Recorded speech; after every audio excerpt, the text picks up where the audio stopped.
So welcome back to everyone who found us here. So we will be starting our mini fair with 4 departmental representatives from different departments here on campus that we tend to refer students to throughout the year. So I'm not going to talk very long because I want you to hear more from them. And we're going to get started hearing from Shannon Noonan, who helps to run the dog therapy program here on campus, to let you know what that's going to look like this coming year, because students love to see those dogs to help with dealing with stress and managing their mental health. So Shannon, take it away. Hi, everybody. So my name's Shannon, as Amanda said. So as she said, I'm the manager of mental health strategy and initiatives in student affairs. And the student affairs office does a lot of cool things, but the main job that we have is to help students navigate mental health resources. So what I'm doing really this year is to try to keep students connected virtually to supports on campus.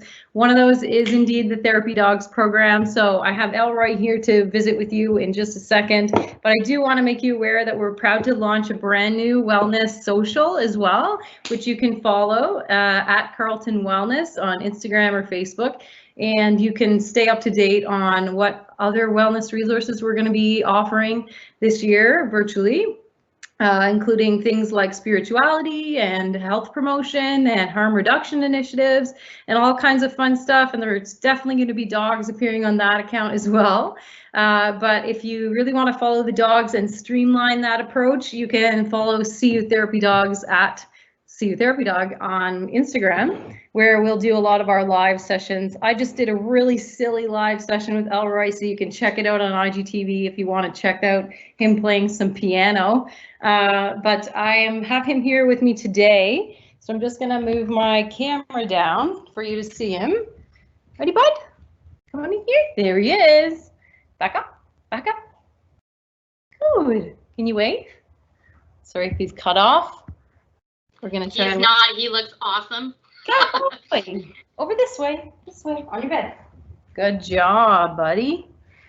So this is Elroy. This is some of the support that we typically offer when we are virtual. We might give you some tricks that we can make you feel happy by seeing the puppies doing all sorts of fun tricks like sit up and wave. Come on, up. Wave high. Good job. And sometimes people just want to see them eat some treats like that, num num, and maybe get some nice pets too, just to show that they're loved. And how relaxing is that, huh? That is pretty awesome. Cool content to share with you. That's really just a quick Coles Notes version of what the dogs are doing this year. Does anybody have any questions that you want to ask me while we're on here live? Not seeing. We did post, Shannon, your link to the Instagram and Facebook page for the CU Therapy Dogs. So that's pretty awesome. And you did say how many dogs are available for us to see on those channels? Yeah, so we have a mixture, probably 10 dogs that we have that are still remaining from last year. Last year we had 15 dogs and some of them are retired and no longer working with us. But we do have our 10 veterans, as well as we're adding 6 to 8 new ones virtually this year. They will be going through a training process to become in-person therapy dogs later on, and we'll see which ones will pass. But we do have the ability to add them virtually with no training or evaluation needed right now. So they're kind of being, I guess they're being initiated as dogs in training. So we'll see how that goes for them. And hopefully you'll see them as members of the team in the future in person. Amazing. Well, thank you so much for doing that. If there are any questions that roll in after we've moved on to the next presenter, we'll definitely send them your way. Someone's asking what is the training, so I can definitely speak to that. So very different from when you hear someone say a service dog versus a therapy dog. Someone that has a service dog has one for their own personal daily function. So there is a lot more extensive training that needs to go into place for that, for a dog like serving that purpose, such as they might need to actually be able to stop their owners from walking into traffic and be that aware. So that's kind of the level of a service dog. But the training for a therapy dog is a little more simple. It just involves a lot of basic obedience and very good relationship with your handler. So the person that's with the dog is also evaluated and trained to handle a therapy dog. And they really just need to love people and love interacting with people and other dogs too, because we can't have them reacting negatively if they're on campus and they see another therapy dog or another service dog or something like that. So there's a bit of extensive training in evaluating those dogs. So we go through 6 to 8 weeks of obedience training process, and then they're evaluated as team members at the end of that process. Amazing. And they do in order to participate. And you do have hypoallergenic dogs as well, right? We do have some, yeah. Awesome, cool. All right. So we're gonna, like I said, so we're gonna move on to hear from some other departments. So Shannon, if you want to introduce the next person, that'd be awesome. Yeah, I'll just pass it over to Mark. Thanks. Perfect. Thanks so much, Shannon. So my name is Mark Robinson. I'm the manager of financial aid in the awards and financial aid office. Just going to talk a little bit about what kind of services we offer. Best way to get a hold of us is probably, while we're working remotely, is probably by email through our main awards at carleton.ca email inbox. You can also reach us on our phone lines. We are maintaining telephone service as well, and you can schedule telephone meetings with independent financial aid administrators or a scholarship officer. So you can just call our main line and then schedule an interview that, or schedule an appointment that way. What we do in the awards office, we're in charge of both internal awards programs, institutional awards for undergraduate students. So that involves scholarships, that involves the bursary programs, and we also take care of government financial aid. So we have two sides to our office. I manage the financial aid side, and most of my job entails working with students who are receiving OSAP and managing a team of financial aid administrators who take care of that. So, I mean, reasons you might want to call us and reasons you might want to talk to us would be if there's any, delays with your financial aid funding, if you have any questions about how much funding you're getting, why your entitlement is what it is. If you have concerns about affordability, we can talk to you a little bit about the other financial aid programs, and also maybe if there's some review options with respect to your government student aid. We do also administer aid programs for students who are from outside Ontario. So we have a specialist that deals with the financial aid programs for other provinces as well. A couple of things that are upcoming that you'll want to know about. We do have the returning student bursary application opening on September the 9th, the first day of school. And that one closes on October 31st. What you're going to want to do, if you still have, you find that you still have some financial need after, take into consideration your financial aid package, you can apply for the undergraduate student bursary. Now, most of you, I believe, Amanda, you tell me, most of you are coming into Carleton. This is your first year at Carleton, right? Okay. So some of you may have already applied for a bursary through the entrance bursary program in the summer. That's okay. If you still find that you have financial need, you should be able to apply for the returning student bursary as well. More importantly, if the entrance bursary application was put up early in the summer, so if you missed an opportunity to apply for it then, now's a great time. Well, next week is a great time to get a bursary application online. You can find out exactly how to do that. It's done through Carleton Central, and you guys are probably pretty savvy at this point about, managing that type of a portal. But, Carleton Central is not always the most organized front end, I gotta say. So if you do have some questions about how to complete that application, you'll find that on our website. So that's carleton.ca/awards. And then from there, you would just, click on the options for bursaries and look for how to apply for a bursary. Awesome, Mark. And to apply, be able to qualify for that returning student bursary that's opening, you said September the 29th? September the 9th. September the 9th. Okay, good. September Good thing I asked. Do you have to be qualified for OSAP in order to access that as well? You do not. One of the questions, though, that it will ask is, have you applied for student financial aid? Because the expectation is that you would apply for that as your primary source, but it will give you the option to answer a question as to why you weren't able to receive financial aid, or if there's a reason that you haven't applied yet. Awesome. Okay. And for all of our new students. So it certainly doesn't preclude you from applying, yes. Awesome. Okay. And for all of our new students, there's also a place on your website as well for students with disabilities, for bursaries related to students with disabilities, correct? Yeah, and I'm not sure what might have been covered earlier in the events of today, but of course there is the bursary that I'm sure someone else might speak to afterwards about services and equipment that can be funded through the BSWD or the CSGPD program. Sorry for all the acronyms, but So bottom line is, check out your website to see what bursaries and grants are available, and contact the PMC coordinator to ask about anything related to disability related stuff. Yeah, and that would include, for instance, if you're renewing a scholarship for next year and you're worried about the renewal criteria, because one of the criteria, for instance, is that you need to complete four credits over the 8-month study term. Now, some students, as an accommodation, may be allowed to take a reduced course load, right? Right. So if they have any questions about renewing with respect to an accommodation with respect to renewal around course load, they can also talk to their PMC coordinator about that when the time comes. Yeah. Amazing. Okay, well, thank you so much, Mark. If you would introduce the next person, that would be awesome. Okay, I think I'm passing it over to Meg, is that right? That is right. Okay. Thank you, Mark. Take care, everybody. Thank you. There we go. Meg, you're up.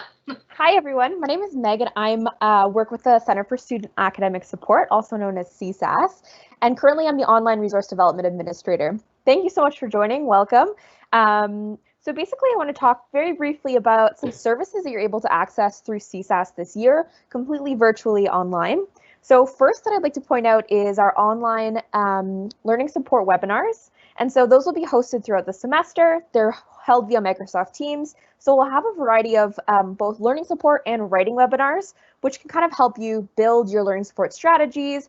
There'll be some that are for test and exam prep, maintaining your academic motivation, as well as starting academic papers and other writing related ones. So I'd really encourage you to check those out. You can check them out via our website. We'll have them all posted there. In addition, we also have some open houses that are coming up. So we just recently had one, and we have another one coming up on September 16th that all students are welcome to join. If you want to register, you join via My Success. You can also send us an email at csas@carleton.ca if you have any more questions about that. What else? In addition, we also have a whole variety of online asynchronous workshops, meaning that you can complete them at any point in time that you want. So you can start them, stop them, take a break. As long as you complete them throughout the semester, then you're good. Some of those workshops will actually count towards learning or writing support certificates, which you can add to your co-curricular record. And so check out our website, keep an eye out for that. Almost all of our programs and services, any updates and reminders can be found either by emailing us, visiting our website, or you can follow us at CarletonU_CSAS for our Instagram and Twitter. And we always post lots of updates and study tips and skills there. But we encourage you to ask us any questions you have via email and reach out and see how we can help you work towards academic success this year and this semester online. Wow, you guys always have so many things for students to access. It's so awesome because I think it pairs really well with some of the individualized support we provide for our office, and we know that we're always sending students your way. You talked a little bit about a co-curricular record. What's the benefit in doing something that relates to your CCR? Absolutely. So when you add things to your CCR, one, they're kind of a record of all the accomplishments that you have completed throughout university. They're also great for job applications, and you can submit them to other programs if you choose to apply. And so adding something such as our academic skills certificate to your co-curricular record will show yourself and others that, hey, like, I have completed these workshops and I have some experience and some knowledge and some kind of reflection on how I learn best and how I can achieve academic success. Awesome. And one of the things I think you talked about was writing tutorial services, right? So if I'm having any challenges with even like starting my paper or I don't know what to do, I can just come right to writing tutorial services? Absolutely. So writing services, you can either check out our website. All of our one-on-one sessions are being held virtually via Microsoft Teams. Everything's, usually it's drop-in, but this year you can actually book your own appointment yourself. All the instructions can be found on our website, and a rated consultant will be happy to work with you on kind of formulating a thesis, starting your paper, strategies for proofreading, anything of that nature. And you could also take any of the writing support workshops at your own pace as well. Amazing. Well, thank you so much, Meg. We were really happy that you were able to join us today. Again, we always advertise your workshops. We're always sending them to students. So I'm happy we got to see your face so that students could know that there's real people back there that are running all these workshops. And if you can introduce our last but not least departmental speaker, that would be great. Absolutely. Thank you so much for having me. It will be on to Michaela. Hello, everyone. So as Meg said, my name is Michaela Keogh. I'm the Mentorship and Transition Support Coordinator with the Student Experience Office. So what we do here at the SEO is we essentially provide transitional support, various leadership opportunities, and experiential learning programs. So some of you might already be involved with the Student Experience Office and you might not realize it. So some of our programs are fall orientation. This is our week-long, packed full of activities orientation week, which starts up on Sunday, actually. And so this is a great way for you to meet new people, to help with your transition into Carleton, as well as kind of adapt socially, culturally, and academically to Carleton. So we have our 3 major streams, which is our centralized one, our SPROSH, so that's our Sprott business students, as well as our EngFrosh for engineering students. We also have First Year Connections, and this program is near and dear to my heart. First Year Connections is one of the programs under my portfolio, and it is a peer-to-peer mentorship program. So if you sign up for First Year Connections, which it is a free program, you get matched with an upper year student based on either your academic program. So we have an engineering stream, a Bachelor of Social Work stream, a Begin stream, or you can be matched based on personal identifiers. So this could include your transfer student status, you're an international student, and we do try to match PMC students with PMC mentors. So this is a really great program, and if you want more information about that, you can check out our website at carleton.ca/mentoring, or you can always send an email to mentoring@carleton.ca. One of our newest programs, which we're super happy has taken off, is CUX. And this is the result of collaborations across campus where different groups have gotten together to really strive to build a better online community for all of you. So CUX is a kind of one-stop shop area for you to see different events and how you can get involved. So there's a really great event calendar that encompasses a bunch of different events across campus. So if you ever want to get involved or you want to do something, CUX is a great opportunity to check out what's out there. Finally, we have our Expo Carleton. This is our Clubs and Societies exhibition that takes place on Tuesday. So if you're somebody who is not sure what's happening in the online world, you really want to get involved at Carleton, but you're like, how the heck do I do this in a virtual environment? The Clubs and Societies exhibition is a great way to do that. It's similar to this. Well, there'll be a live session for you to interact with the groups that you're interested in, but we also have our exhibitors list that will stay published. You can go and sort based on whatever you are interested in, whether that's academics, culture, CUSA clubs, or different services. So that was just a really basic overview of what are some of the things we have to offer at the SEO. We are constantly putting out programming and are doing our best to better support all of you. So if you have any questions, you can always check out our website at carleton.ca/SEO, or you can send me an email at michaelakeo@cunet.carleton.ca, and I'm happy to redirect you to whoever runs the programming. Wow, Michaela, That was awesome. And the thing is, and I hope that everyone who's here watching is seeing from Shannon to Mark to Meg to Michaela that there is a lot still happening available for students to access and be a part of the Carleton community virtually. One of the programs that I refer a lot to in Michaela's portfolio is the mentorship program. So again, if you're just having a hard time navigating all of the information we've talked about today, in addition to talking to your PMC coordinator, you can get paired with a mentor. Why not to speak to an upper year student who's just had the experience? I'm really happy that Frosh moved online as well. That was definitely one thing that a lot of people were sad to maybe miss out on. So thank you so much, Michaela, for letting us know about all that programming. It's so awesome. All right, everyone, hard to believe that it's going to be the end of day one. Again, tune in tomorrow for day two, where we're going to hear from Professor Motz to understand what to expect in a university classroom, as well as hear from an upper year panel of PMC students. So once again, thank you to all our departmental representatives for joining us today. All of their contact information, websites, everything is in the live published Q&A on the right-hand side. They're happy to, if you follow up with them directly through their departmental emails, you'll get connected with someone who can answer all your questions, because we know that there's a lot of them. So thanks again, and take care, everyone. Have a good one.